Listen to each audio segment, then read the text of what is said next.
Welcome to Sucharitas channel. আজকে আমি তোমাদের সামনে নিয়ে এসেছি রাতে রুটি বা পরোটার সাথে খাওয়ার মতো একটা আইটেম।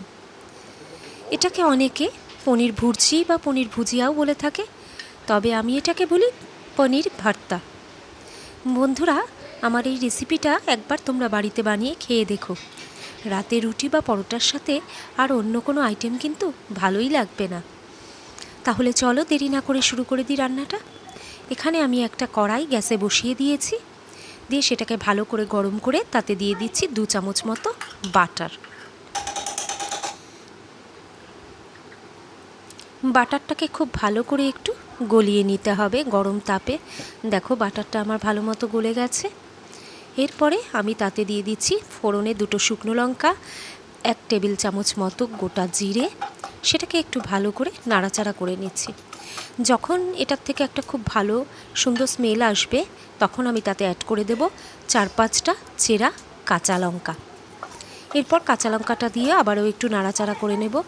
তারপর দিয়ে দেব টমেটো কুচি। আমি এখানে একটা বড় সাইজের টমেটোকে কুচি করে নিয়েছি। টমেটোটা দেখো ভাজা ভাজা হয়ে গেছে আমার। তারপর আমি অ্যাড করে দিয়ে দিচ্ছি কুচনো ক্যাপসিকাম। ক্যাপসিকামটাকেও একটু ভালো মতো নাড়াচাড়া করে নিতে হবে। এরপর আমি অ্যাড করছি এখানে গ্রেট করা আদা। আদাটা কিন্তু আমি এখানে পেস্ট করে নিইনি, তোমরা চাইলে ঝিরিঝিরি করে কেটে নিতে পারো। এরপর অ্যাড করছি আমি 2 টেবিল চামচ মতো হলুদ গুঁড়ো, আর সেই সাথে দিয়ে দিচ্ছি ধনে জিরে গুঁড়ো 1 টেবিল চামচ। তারপর আমি অ্যাড করছি শুকনো লঙ্কার গুঁড়ো 2 টেবিল চামচ মতো, আর সামান্য একটু জল দিচ্ছি। এই রান্নাটায় কিন্তু খুব বেশি জলের প্রয়োজন হয় না। মশলাটাকে একটু ভালো মতো কষিয়ে নিচ্ছি। দেখো আমার মশলাটা কিন্তু অলমোস্ট কষে গেছে। এরপর আমি এতে অ্যাড করে দিচ্ছি 2 থেকে 2.5 টেবিল চামচ মতো নুন।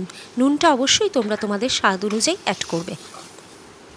আর দিয়ে দিচ্ছি 1 চামচ মতো চিনি, কারণ এই রান্নাটা কিন্তু একটু মিষ্টি মিষ্টি হয়ে থাকে। দেখো মশলাটা আমার খুব ভালো মতো কষে গেছে, মশলা থেকে তেল ছেড়ে গেছে। এবার আমি এই যে গ্রেট করে রাখা যে পনিরটা ছিল, সেই পনিরটা আমি অ্যাড করে দিচ্ছি। আমি কিন্তু এখানে 350 গ্রাম মতো পনির ব্যবহার করেছি। পনিরটাকে এবার সমস্ত মশলার সাথে খুব ভালো করে মাখিয়ে নিতে হবে। দেখো বন্ধুরা, আমার মশলার সাথে কিন্তু পনিরটা খুব ভালো মতো মেখে গেছে। একটুখানি জল আমি অ্যাড করছি যাতে পনিরটা তলা দিয়ে লেগে না যায়। এই সময় অবশ্যই কিন্তু ফ্লেমটা মিডিয়ামে রাখবে। এরপর আমি অ্যাড করে দিচ্ছি ফ্যাটানো ক্রিম। ক্রিমটা কিন্তু একটা অন্যরকম ফ্লেভার এনে দেয় এই রান্নায়। ক্রিমটা দিয়ে ভালো করে একটু নাড়াচাড়া করে কিছুক্ষণের জন্য আমি ঢাকা দিয়ে রাখবো। তার আগে অবশ্যই দিয়ে দেব গরম মশলা। দেখো বন্ধুরা, আমি 5 মিনিট মতো ঢাকা দিয়ে রেখেছিলাম সিমে করে। ঢাকা তুলে নিয়েছি। দেখো আমার রান্নাটা কিন্তু কমপ্লিট হয়ে গেছে। যদি আমার এই রেসিপিটা তোমাদের ভালো লাগে, তোমরা অবশ্যই বাড়িতে ট্রাই করো এবং আমাকে কমেন্টে জানিও কেমন লাগলো। আর সেই সাথে আমার চ্যানেলটাকে সাবস্ক্রাইব করে আমাকে এগিয়ে নিয়ে যাও।